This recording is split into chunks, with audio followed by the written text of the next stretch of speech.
Now, Theresa Villiers, your colleague, has said this morning that she is deeply fearful that what we're heading for is almost a meaningless Brexit, that we are not taking advantage of the opportunity of leaving the EU to separate ourselves properly from the EU. Is she right?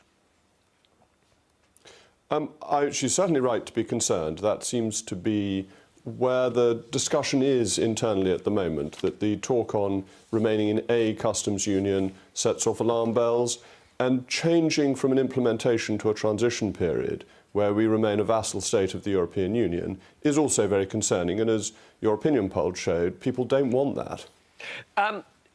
The Brexit Secretary, David Davis, and indeed his senior colleagues have made it absolutely clear that it will be a transition, that we will effectively have all the obligations of being in the EU but no power.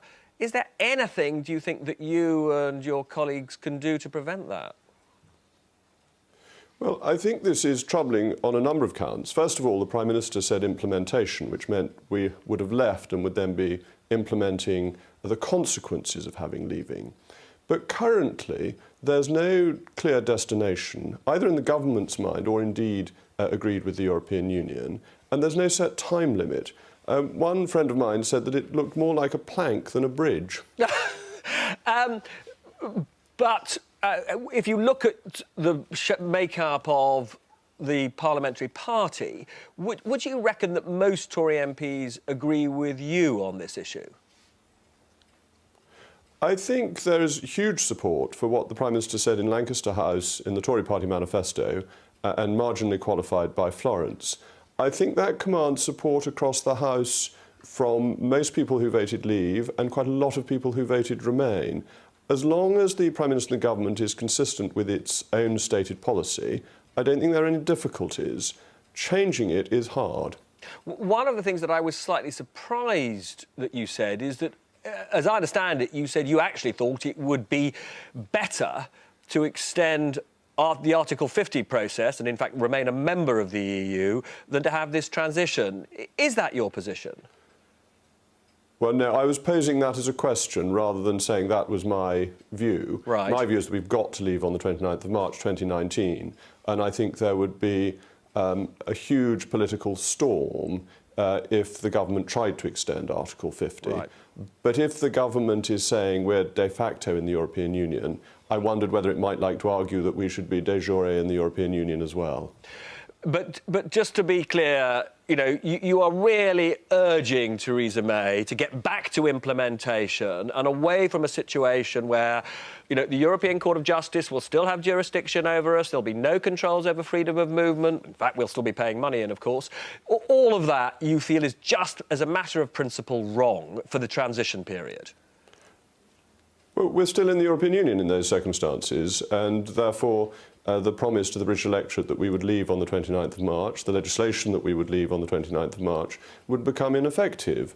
I think this would therefore be a great mistake. We've got to deliver on Conservative policy, and that's where I fully support the Prime Minister in implementing what she has said in the first place. I haven't made these policies up myself. They are official government policy. No, totally.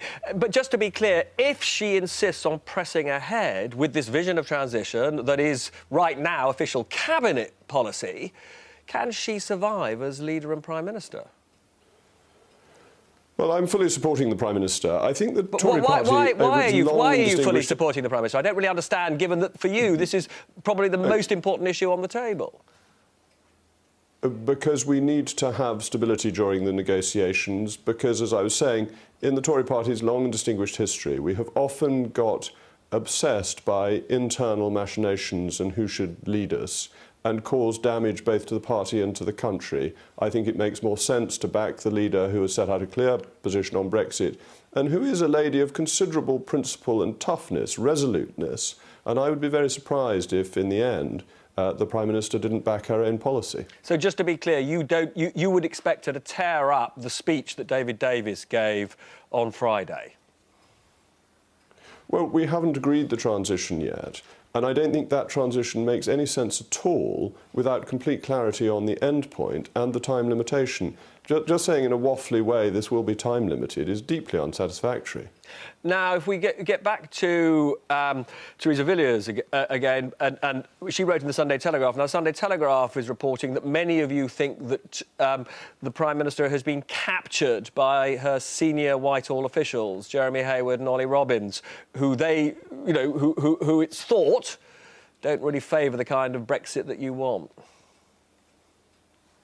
I have no wish to criticise civil servants. I think civil servants do what the government tells them. Of course, they present policy options to the government, but ultimately, as Margaret Thatcher once said, advisers advise and ministers decide. I know it's polite to complain about advisers, but actually this is a job for ministers, and civil servants are appointed, are given roles to do, are given instructions, and it's the instructions that come from the top that matter. Now, you wouldn't agree with the Chancellor that leaving the EU is, in a sense, a modest affair. What did you think when you heard him say that? I tend to disagree with the Chancellor on many things, but on this issue he seems to be disagreeing with government policy, the Conservative Party manifesto and Mrs May's speeches. This is a real trouble for the government. The history of Chancellors being in opposition to Prime Ministers is not a good one or an encouraging one. Can I just be clear? Do you think he should remain in his job? Well, I'm deeply respectful of the system that we have of government, and that is a matter for the Prime Minister. It wouldn't be right for me to trespass on it. Come on, you're an independently minded, powerful intellect. You must have a view. Of course I've got a view, yes, but I think that it's not for me to give that view publicly. I think this really is a matter for the Prime Minister, and the constitutional position is that the Prime Minister selects Her Majesty's government, and it would be wrong, I think, for me as a junior backbench MP to fire off as to which ministers I thought highly of and which ones I didn't. And just to be clear, we are out of time. It's OK to make the case for a different form of Brexit, which many people would say, actually, in the current febrile circumstances, is about as toxic a form of disloyalty as you can have. But it's not OK to say, actually, the Chancellor is not doing his proper job. Most people would think that it's a slightly odd distinction. Well, I think that would be eccentric of them. Not something you've ever been accused of, nor have I, of course. But I would simply say that what I am doing is supporting the government's own stated policy. Policy in Lancaster House, policy reiterated in the manifesto, that is the mainstay of what the government is trying to do. So I'm being as loyal as could possibly be on the policy question, and I'm biting my tongue on the personality question. So there you are, Jacob. I take it back. You're not loyal in name only, or the arch Tory loyalist. Look, my thanks to Jacob Rees Mogg. Don't